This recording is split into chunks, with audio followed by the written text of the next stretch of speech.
Coming to you from the greatest city in the world, this is the #1 showbiz podcast. It's Talk for Two. Here's your host, Matt Bailey. Thank you so much, Gary. Welcome in, everybody, to another episode of Talk for Two. And thank you to our season sponsors, Axtel Expressions and the Tangent Bound Network. You can find fantastic podcasts at tangentboundnetwork.com, and all your entertainment needs are at axtel.com.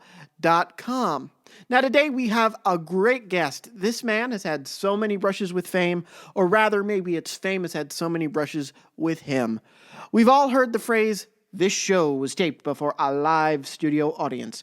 But have you ever wondered to yourself, who is responsible for keeping the audience entertained and informed while they wait for the show to go on? Well, the answer is Bob Perlow. Perlow is a warm-up comic who redefined the television studio audience warm-up. Having over 30 years' experience in Hollywood working for nearly every sitcom in the 80s and 90s, Perlow has met nearly everyone in the business, let alone probably worked with them. If you can name a show from the golden age of sitcoms, we're talking Laverne and Shirley, Cheers, Newhart, Full House. Bob was there, shepherding the audience and their laughter through what can be a rigorous and long taping, often 5 hours or more. He is also known as the longest-running audience warm-up guy for Leno's tenure on The Tonight Show. And you have to understand, Mr. Perlow basically invented the art of warming an audience up before a taping and keeping them engaged during breaks. Others had done it, but he perfected it and made a living out of it. Now, if you go to a TV taping and the comedian throws t-shirts into the crowd, that can be traced back to Bob getting innovative with audience engagement. Bob Perlow has written a book aptly called The Warm-Up Guy that details his experiences on all of these different shows and more. The book is available in stores now from Pelican Publishing. Here now to tell us how his tour guide skills would lead to him being an audience warm-up innovator, our interview with Bob Perlow. Bob Perlow, welcome to Talk for Two. How are you today, sir? Hey, Matt, I've been looking forward to this for over 3 years to talk to you. That's how long the backup is, my friend. Oh, that's great. It feels like it because ever since I found your book and started reading it, I knew I had to interview you. Warm-up comic. And you talk about in the book, in the first chapter of The Warm-Up Guy, you talk about kind of falling into it. And I'm curious to get things going. When did you realize that one person was needed as dedicated solely to keeping the audience as engaged as possible during television tapings?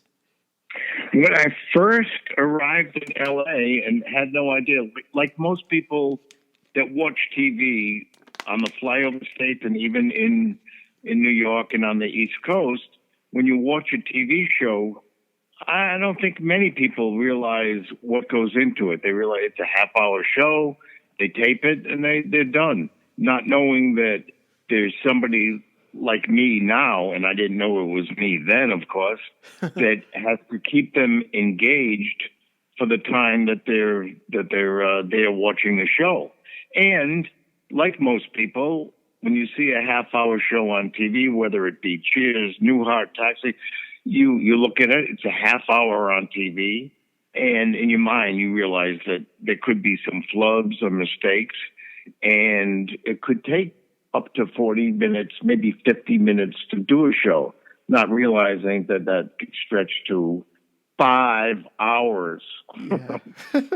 It's crazy. And I've been to some TV tapings because I go to school in New York, but I've never been to a sitcom taping.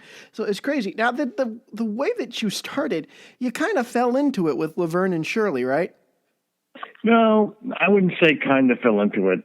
I fell into it. Kind of would be an understatement. Yeah. Just a long story short, I went out to L.A. to be a tour guide. Yeah. And not at Universal, but on buses that went up and down the coast of California. And I was on the microphone saying, oh, we're at Pebble Beach, we're at Yosemite, we're at this. So I was on the microphone for 2 weeks at a time, not having any show business aspirations whatsoever. I got the job out of New York where I was, another story, I was a cruise director on cruise ships. Mm-hmm. And then the cruise ship the experience expanded into being a tour guide up and down the coast of California, where I was based in LA. And during that time in LA, I got to meet some people, not realizing they were really in show business and not just friends. And little by little, I got friends, but LA was getting a little stale for me. I was ready to leave. And one day, this friend of mine said, "Hey, you know something? You're funny. You want to be a writer?" And what do you answer to that? I go, "Absolutely." And that was on a Friday. And he said, "Well, wait, something may happen." And what did happen, and if you read the book, you realize it was a friend that we're still friends to this day. I dedicated the book to him.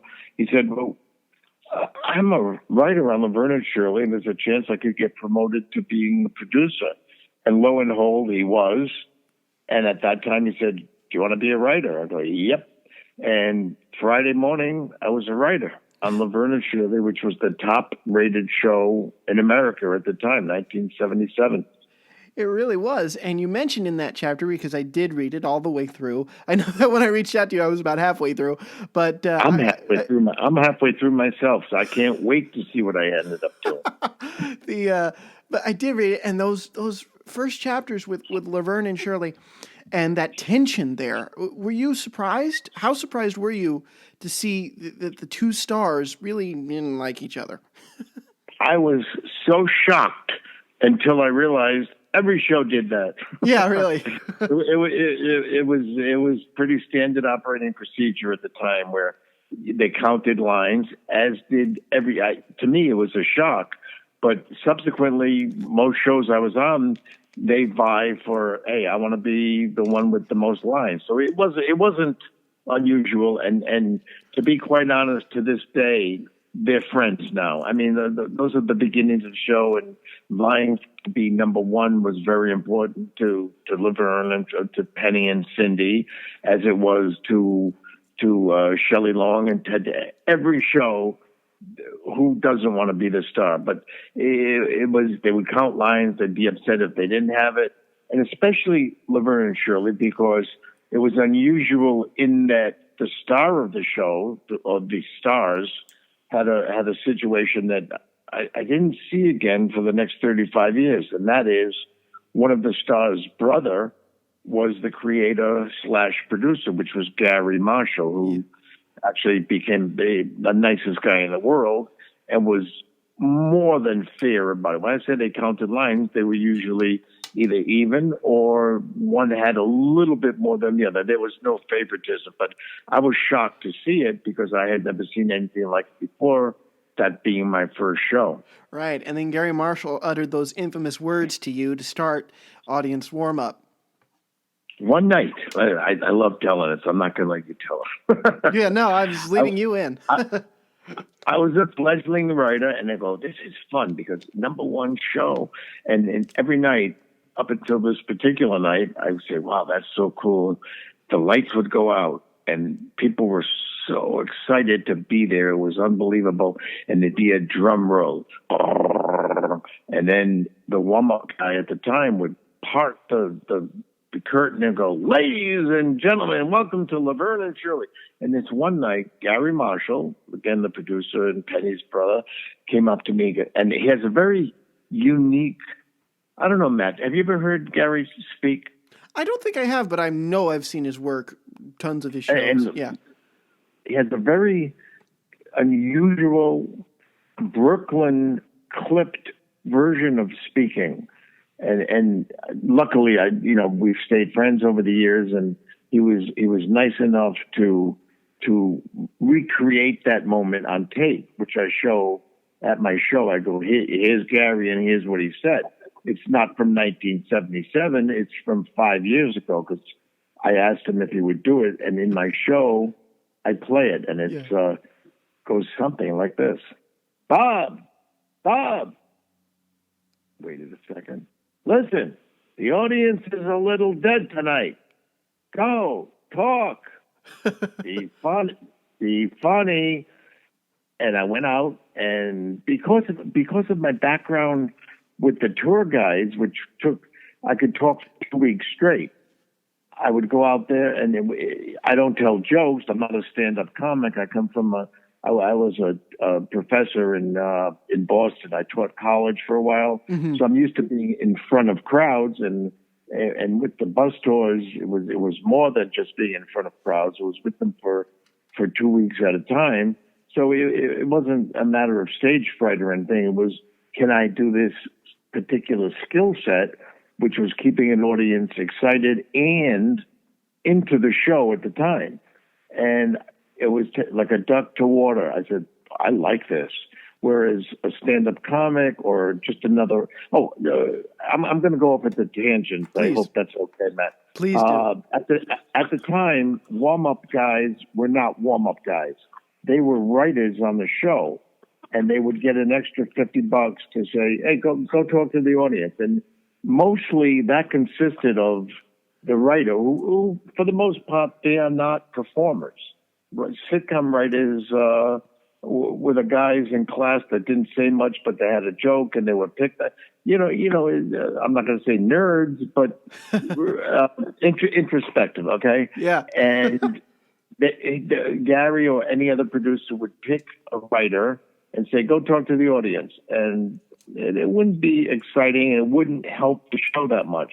I took another tact in saying, this should be a big part of the show. Why not make it an experience for the audience rather than, and what they would say is, so where are you from? And I stayed away from that. Instead, I just go, boy, this is going to be, and I made it exciting. And like I said, what they would do is just pick a writer and give them $50 at the end of the night and say, good job, because it was considered kind of the low end of the show business totem pole for a writer. I tried to take it to another level, and fortunately, I was able to have that skill set, did it, and made it into a career. And you really did, and that's what I love. I mean, towards the end of the interview, I'll talk about audience warm-up today because, as I said, I've been in the studio audience for my fair share of different TV tapings. But the thing that I'm curious about, especially in some of the other chapters, why, even though you were proving your concept, still some producers just...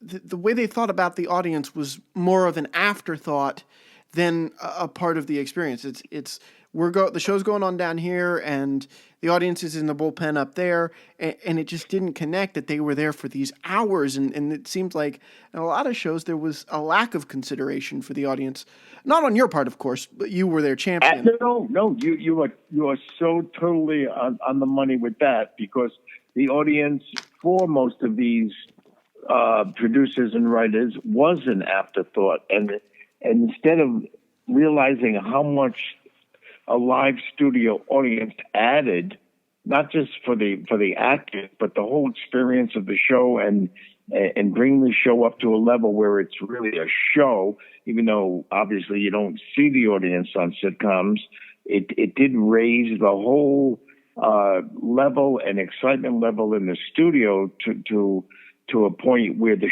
show got that much better if the warm-up and the audience were into the show. It should never have been an afterthought. And I tried to raise it to that level, and I think I did. Subsequently, they started to hire professional warm-up guys, of which I was the first, I think, because up until then it was just, like I said, one of the writers they gave a few bucks to. And I said, this should be something more than that. And I added music, I added gifts, I added bits, and it became part and parcel of the whole show. Yeah. And what you talk about, one of the talents that really valued the audience was Newhart. And you talk about how much fun that show was in the book. And I'm curious, was there anything in watching Newhart work the audience, even just for those few minutes, that he taught you about working the audiences at the tapings? Without a doubt. I mean, he's the consummate professional in that he really did know the value of an audience. I mean, he came from a stand-up background, and in stand-up, the audience is paramount. If you don't make those 100, 200, 300 people laugh, this is obviously before the Chris Rocks and Eddie Murphys played stadiums. I mean, Steve Martin. they played small venues. Comics at that point, the button-down mind of Bob Newhart, he knew if you don't capture that group of people, you're dead for the next however long your set is.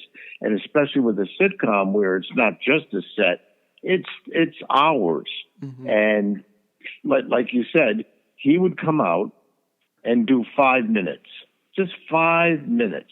What that did was set the tone for his sitcom. So Bob went out, and now they love Bob. He came out and he spoke to them, not just doing a little stand-up, but how you doing? Just a nice thing. So when they said, thank you, Bob, and then in action, they already loved Bob. Whether they did in the past is inconsequential, because now that night they said, wow, he's our friend. And from the first line, they gave, if the joke was questionable, they gave him the benefit of the doubt and said, we like him, let's laugh, or let's, they weren't out to get him. And it made the biggest difference. And I took that and said, boy, that makes a lot of sense. If they don't like me, it's already, not that they're not going to like the show, but it's already a negative situation. If they like me, who is representative of the show, they're going to like the show better.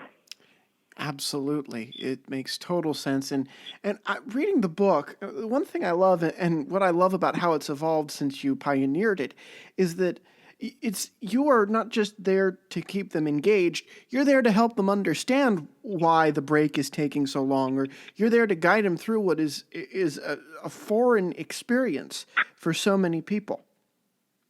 And there's also one other big aspect of doing the warm-up. When they are watching the show, unlike being at home, if a scene takes place, and then at home, within seconds, it's the next day. Whether there's a chyron, which is the printing at the bottom of the screen that says the next day or 1 week later, in real time in the studio, that's a half hour, because the next day they're wearing different clothes. Their hair may be different. They're in a different scene. So all the cameras have to move. They have to have makeup. It takes a long time. At that point, the warm-up guy, me or anyone who else is doing it, has to keep the balls in the air. Yeah. And then, and this is technical, and I hope it's at least informative, if not entertaining. You have to, at the end of it, the stage manager comes up to the warm-up guy and says, okay, Bob, we're ready. Then within seconds, I have to recap what happened. I go, oh, remember, Ted Danson left Cheers. He went home. He was with another girl, or he was with Woody, or he was with Coach. And then they went to a ball game. Now this is the next day. Otherwise, within 20 minutes, they'll go, oh, what happened? It was 20 minutes ago. So in addition to keeping them excited and into the show, you have to do that recap. That is interesting, and that is informative, and it's, again, it's just so interesting. And what I want to do now is I want to switch gears. I want to get into your schedule and all of the different shows that you worked and how you were able to do that, because a lot of those shows, if I'm not mistaken, and I might very well be, are overlapped in years and seasons. So were you on a different soundstage every day, or were there days of the week that you weren't working? Typical week, if you can remember and recall how many shows per week you would do. Well, I was real fortunate, Matt. I hit the sitcoms in the sweet spot. The sweet spot being you really the did. 80s. Yeah. They all took place. I'm talking, and I worked on these shows: Taxi, Cheers, Newhart, Who's the Boss, Coach, Night Court, Webster. I lost track at 100. The list just goes on and on. Yeah.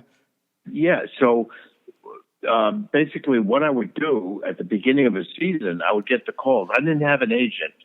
Again, luckily, or, I learned my craft. So I'm going to say, I was pretty good. Otherwise, I would not have worked steady for 35 years. I was fortunate enough to hit the sitcoms when they were full blown. So I would get my calendar, sit down, wait for the calls. I'd get a call, Coach Bob, we would like you for the season, but we know you booked it up. And then I would fill up a calendar. Okay, I'm doing Coach on June 6th, 12th, and 14th. And then they had to get someone else. I would get a call from Webster. Bob, we have something. So I would book up. So there was a time when I was doing 3 to 4 a week. Later on, it became 7 days a week when I started doing Hollywood Squares, which is on weekends. Yeah. And then Leno, which was 5 days a week. So there was a time I was working 7 days a week. And I use the word working very lightly, Matt, because I felt, A, fortunate to have the job, but B, even more fortunate in that I loved it.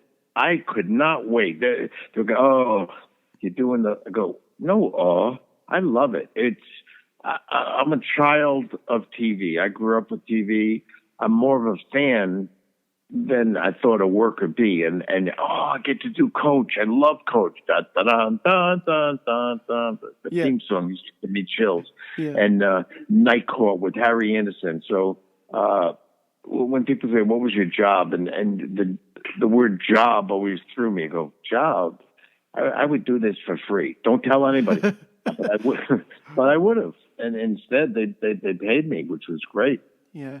And in all that time, and this is another thing you kind of touch on in the book, you got to see awesome stars that were grateful to be there, and stars that even despite astronomical success, all the money in the world, they're still insecure and still feel threatened. Sometimes that threatening attitude was directed at you.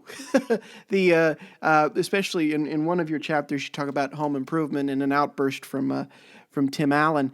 Why do you think that is, that some stars just never feel secure despite the fact that they've landed it, and it's a big show? It's the nature of the business, because you never know if you're ever going to work again. And you know what? If you go through the litany of stars who were big in the 80s, not that many kept on working. That's where the phrase "whatever happened to" came from. They were big, they were huge, and then the new star came along. The Ted Dansons of the world are rare. Mm-hmm. The Valerie Harpers, and then we can go down the list. Jenna Elfmans, the Shannon Dohertys, that list is a lot longer than the ones who moved from show to show, which is why, and we're not going to get into it here, when you hear of someone turning down a job or leaving it, you know what? I will tell one. Yeah. And I don't know if you recall, were you a fan, or do you know much about Coach? I know.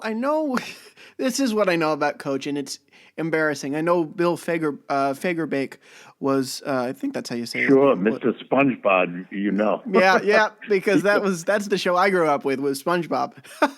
Yeah. So, well, Coach, for those who don't know, it was Craig T. Nelson was the coach of a fictitious Minnesota football team, mm-hmm. and Bill Fagerbakke, who was played a dim-witted. You know what? If you're going to get a template for Bill, it would have to be Woody Harrelson, a lovable yet really a lovable yet a little dim-witted, nice guy that people loved. Yeah. However, getting back to the story I was thinking of, Coach had a daughter. And if you ask people that even were Coach fans, they'll go, what? A daughter? They know he eventually had a wife who was Shelley Fabaret, mm-hmm. and Jerry Van Dyke was his assistant coach. But he also had a daughter. The actress's name was Claire Carey. And most actresses and actors in L.A. at the time, their whole goal usually was, I hope I get a sitcom. oh, please, God, it's the holy grail of these kids that come out to LA and want to be stars. She got it. And lo and behold, after a couple of years, she goes, you know what I really want to do? Small theater. And we all looked at her like, are you insane? You do small theater to get a sitcom. Yeah. But she was the rarity. Wow. That's insane. It's so interesting. And I want to, well, you mentioned Coach. Let's talk about that. The tension between Craig T. Nelson and Jerry Van Dyke. Was that ever resolved? Did they ever become friends after? That's one I don't know about. We spoke about Penny and Cindy earlier. Yeah. And most shows where at the beginning they vie for that to be the star, which is not unusual. I mean, to become an actor, you have to have a pretty good ego. You're in front of people and you're saying lines. Who doesn't want to be the star? Right. Myself, I didn't care. I loved being the guy that facilitates the star. I'm not an actor. I'm not a stand-up comic. I love doing what I did. I was very, very lucky to find my calling and to work at it for 35 years, with the exception of one show, always working. But as far as Craig and Jerry, they had monumental fights in front of the audience. So whenever I tell this story, I never, ever feel I'm telling secrets out of school, because these fights were done in front of studio audiences where they would yell and scream. One time, and some of the older listeners will appreciate this, there was a football player, Bob Golick, who was this big, tough guy, and occasionally they would have these real football players come on the show. Mm-hmm. He was on, and he was a witness to one of these monumental fights, and he came up to me afterwards. He's going, "Whoa, tough night, huh? They had an argument." I go, "No, not a tough night.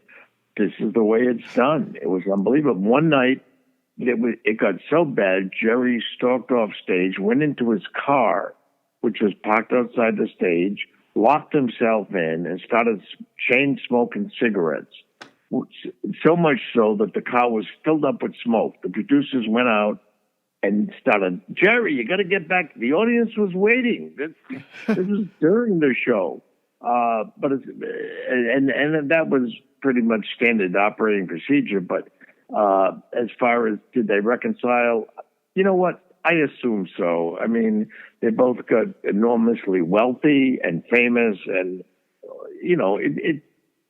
I never understood any bad feelings that they would have against the show, the producers, or each other. They've reached it. They made it. They're making a fortune. They're doing what obviously most of them set out to do in life, which was act. Why bring this other aspect of a negativity into the equation? I never got it. Yeah, and if I had to guess, it probably goes back to what you said earlier about just never being sure where the next thing's going to come from, and just a fear that tends to drive actors. But I want to get back to you specifically. One thing I noticed in the book is that the way you've outlined the chapters, and it's wonderful, is it's each show that you select shows, each show, and you talk about the show. But we're talking shows across networks. And with how stringent contracts are these days, I don't know if that would be possible now to be able to be on a lot and hop from show to show to show. How were you able to work shows not only across just sitcoms, but across networks as well? That's an easy question, because I was a freelancer. I was not tied down to any show. Consequently, I was not tied to any network or show. I was,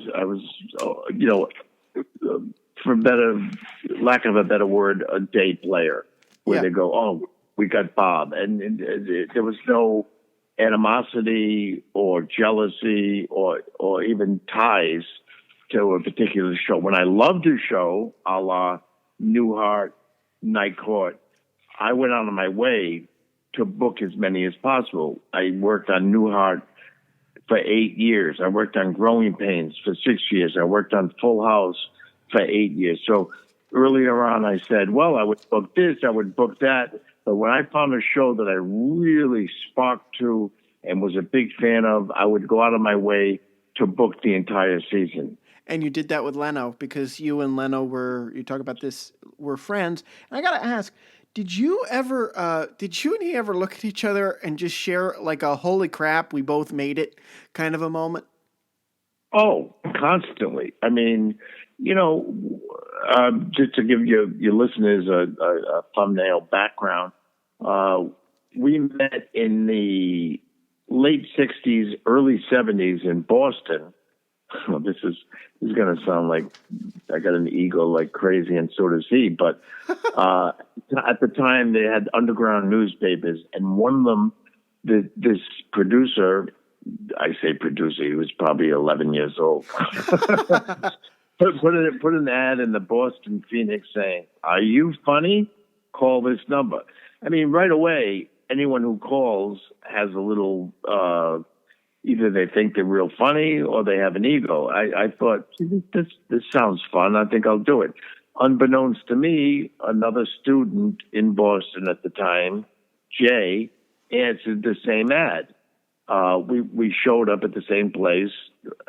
There was a bunch of people that thought they were funny that answered the ad. He picked me.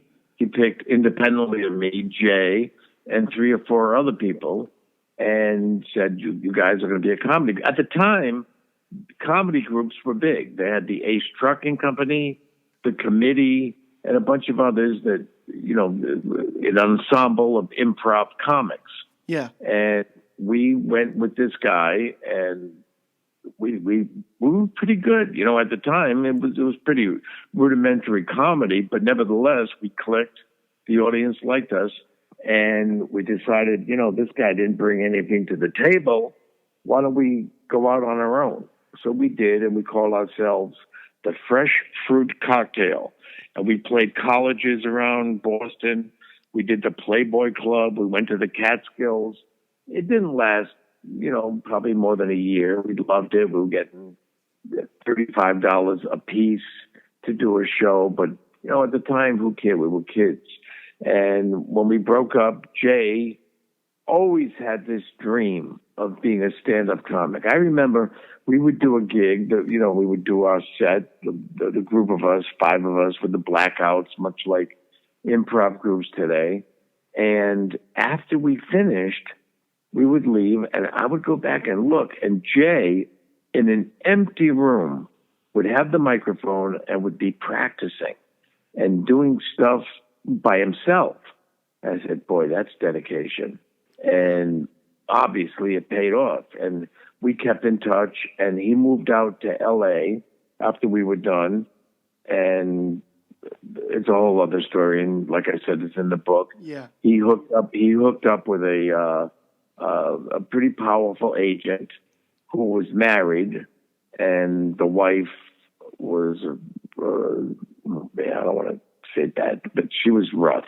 And for those of any of the listeners who have read or watched The Late Shift, which is the Leno Letterman saga, realize that this woman was pretty much evil. I mean, she wouldn't let people go on Letterman if they came on Leno, and just story after story. It was Helen Kushnick. Yep. And she was rough. And I would say anyone who doesn't know this to buy that book or try to get the show on DVD or whatever they can do. And it gives a real good chronological background of how this all evolves.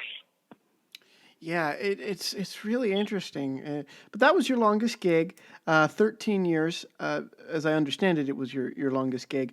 Now, is there any story that you don't tell in the book from your time with Leno that you can think of that you'd like to share with us here from those 13 years with The Tonight Show?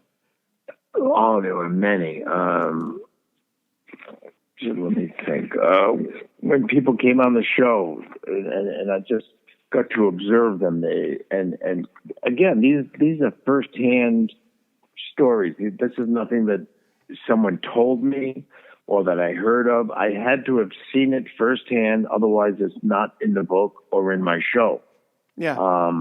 For instance, when Charles Barkley, who I love, was on the show, I always, if anyone ever asked me, "Oh, can you get me tickets?" I go, "Absolutely." I mean, what's the big deal?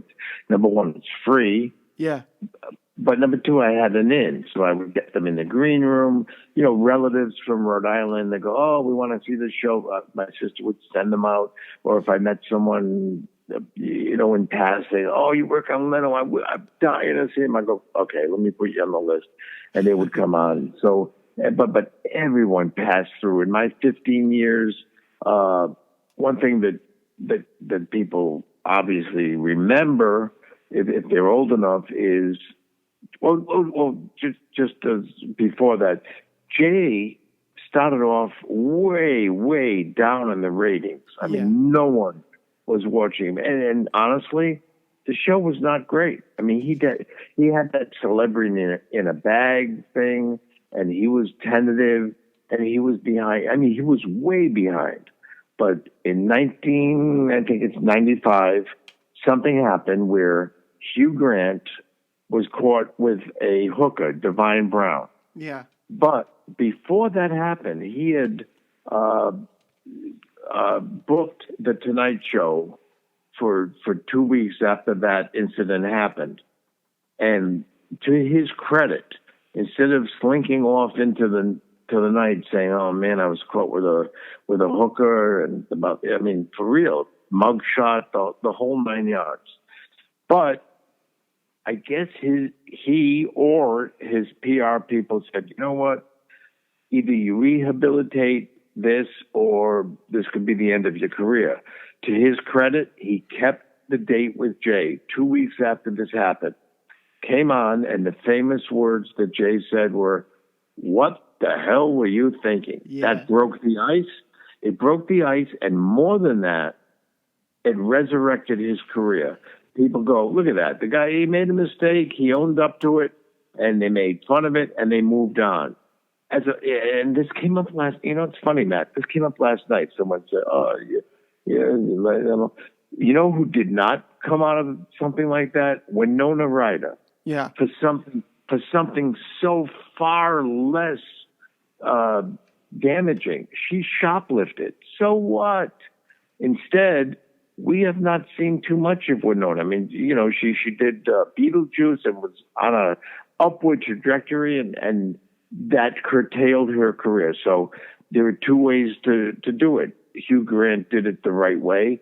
Winona tried to not deal with it, and we don't know Winona today. She's not the star that she could have been. She could have been and was the Natalie Portman of her day, and Natalie doesn't stop working. So it's a matter of how you deal with these travesties in life that, how you're going to deal with it. Right. He dealt with it that way. But again, I went off on a tangent. Not only did it resurrect his career, it switched the Letterman-Leno power structure. Mm-hmm. Jay, from that point on, because people tuned in to see Hugh Grant, and in doing so, they saw Jay and go, "Wow, he's a nice guy and he's funny." Letterman, and I don't have nothing against Dave, right. But let's face it, he's kind of a grumpy curmudgeon, and people liked it. Yeah. But then they saw Jay and said, "Wow, he's fun." And then another thing happened that even pushed him beyond that, and that was OJ. Yeah. He had the dancing Edos. He had OJ every night. He had the cutout of OJ that would show up in the band. It would show up backstage. And then people started watching, and it changed not just a little bit. He jumped ahead of him and stayed ahead of him for 20 years. 20 years. What did you make of the switch when they tried to do him at 10 p.m. and then they gave it to Conan, took it away from Conan, and put him back? I look at it like they gave Conan a shot, and he failed. Yeah. Jay very magnanimously turned the show over to him. Mm-hmm. I mean, the fact that they gave Jay a 10 o'clock show didn't affect Conan, and he's still bitter that Jay came back and took it. Mm-hmm. But, and I'm not telling something that isn't in print. Bill Carter wrote another book. Yeah, but they offered Conan another deal instead of the one after Jay. They said, how about this? Since you're not doing that well, how about we put Jay back at 11:30 and you take 12 to 12:30? Mm-hmm. Instead, he goes, that's not the Tonight Show. Well, guess what? You failed at the Tonight Show. The numbers went down. What do you expect them to do? Stay? We had the golden chalice of nighttime, late night TV. We handed it to you, and no one watched. And you know what? I don't know anyone who's seen Conan in the last 5 years on TBS. Mm-hmm. Right. But you did mention, Hugh Grant's travesty. And there's another, I don't know if this is a good transition or not, but there's another tragedy that came to light recently as a horrific thing, but you allude to the Cosby Show and how that show's orbit, kind of affected a ton of the lineup in the 80s. And so I'm curious to get your perspective on this. Let me ask this question as I have it written out as a paragraph. But since you worked on shows that were both ensemble-driven successes and shows that had a leader at the helm, like Tony Danza, who's the boss, I'm sure The Cosby Show was driven by Bill Cosby. But you got a good look at all the sitcoms that you were on, at all the different sides of production. So what I ask is it fair to throw the entire work away because we now know what went on behind the scenes personally with Cosby, or do we need to respect The Cosby Show separate of The Cosby Man as a seminal work that was just a creative bastion? See, I think so, but that's me. Mm-hmm. Every person who is aware of that show and what he has done recently, or not so recently, but what came to light recently, are two different sides. Does one taint the other? That's up to the person. To me, the body of work that he did, The Cosby Show, which, by the way, and again in the book, hurt me personally, right, because I had a shot in life where I had a show that opened up that night opposite Cosby and consequently lasted 2 episodes. Yeah. Am I bitter about it? No. Am I sad about it? Yeah, absolutely. But does that diminish his show? Not in the least. With what he did recently, not so recently, with all these women and taking advantage of them, does that taint that show personally? To me, no. The show was still great. The lessons he taught on that show was great. Other people may look at it and go, oh, that bastard. No, I don't like him anymore. But again, that's a personal thing. When you look at great artists and you find out that they were tortured souls or they were mean people, does that take away from the art that they did? I don't think so. Maybe it taints your idea of them and what they did, and maybe you don't like the art as much. But guess what? It's still a great piece of art. Cosby was still a great show. Do I like him? No. Look what he did. I mean, it's awful, and it's not up to conjecture. Did O.J. kill people? I think so. Mm-hmm. Did Bill Cosby do this to all those women? I think so. They have nothing to gain. Matter of fact, if anything, they had more to lose to bring it out. So yeah, I believe them. Does that make the Cosby Show less brilliant? I don't think so. Very insightful. Very insightful. And let's get back to you. What are your plans? Yeah. What are your plans now? Will you continue to perform your one-man show? Tell us a little bit more about that show. Yeah, absolutely. I spent 35 to 40 years working in television, and I retired in 2010. Yeah. I'm in Key West. I'm on a houseboat with my girlfriend and dogs, having a blast, and I'm spending this portion of my life talking about it. That's how much fun it was. I know most people in America, they work to live, and their job is a way to get money to do whatever they want. Again, and we touched on this at the beginning of the interview. I was so lucky to do something that I would have done for free. I'm glad they don't know that now, but I would have. And at this point, like I said, I'm doing the one-man show. It's called Tales from Hollywood. Just by accident, Matt, I was lucky enough to say, for my own scrapbook, archives, retrospective, whatever, I wanted to have photographic evidence. And this is before cell phones, so there's no photoshopping going on here. I took photos of me with every single person I worked with. The show, Tales from Hollywood, which I'm doing all over the East Coast and maybe more. I don't know. It's not, a burning desire. It's just something I'm having a lot of fun with. And people, baby boomers mostly, really sparked to it because this is something they all grew up with. So I'm doing the show, and people, the show is audience driven. I hand out a list of 200 people and shows I've worked with and go, all right, who do you want to know about? Oh, that's and these brilliant. are all first person. I said, if you heard a rumor, I'm not going to tell you because I don't know if it's true. Let me tell you what I saw. And luckily, going back to the photos, if they say, oh, what was Harry Anderson like? A picture of me with Harry Anderson comes up behind me on a big screen with the theme from Night Court. What was Tony Danza? Picture of me with Tony from Who's the Boss and Taxi. And that's what the show is. I go, let me tell you what happened. And Tony was rough. Do you want? Tony was one of the rough ones. Yeah. Yeah. So I was, like I said, I was lucky enough to, and it wasn't foresight, it was luck that I wanted pictures of me with everybody. And I had videos. I was on Doctor's. I was on quite a few shows also. Yeah. And I had my own show. I don't know if you're up to that yet. Oh, I've read all of it. You read it? Yeah. You did. I got it. Yeah. Yeah.